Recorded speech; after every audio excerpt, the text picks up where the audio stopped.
Assalamualaikum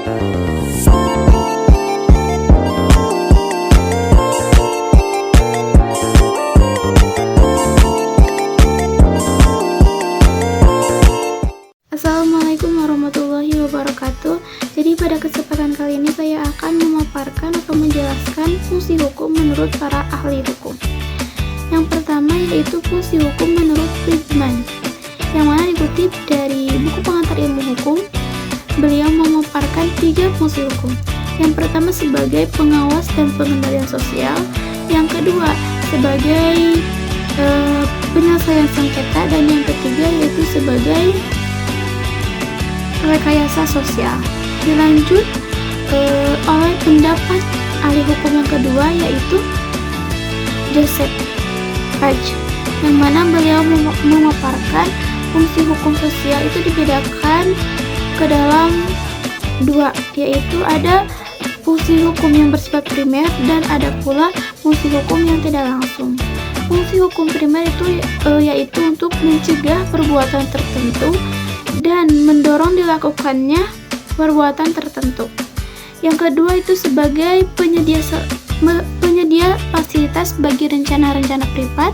Yang ketiga yaitu penyediaan servis dan pembagian kembali barang-barang.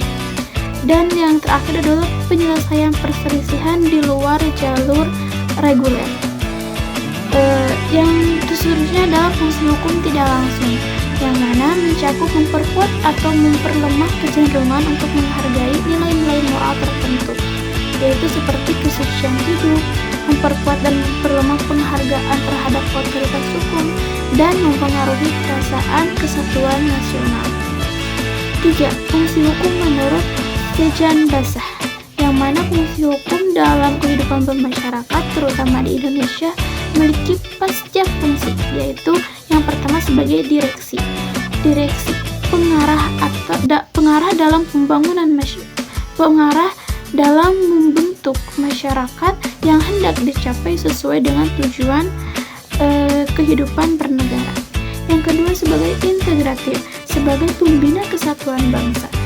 Yang ketiga stabilitatif, sebagai pemelihara atau termasuk di dalamnya hasil-hasil pembangunan, dan penjaga keselarasan, keserasian, dan keseimbangan dalam kehidupan bernegara dan bermasyarakat.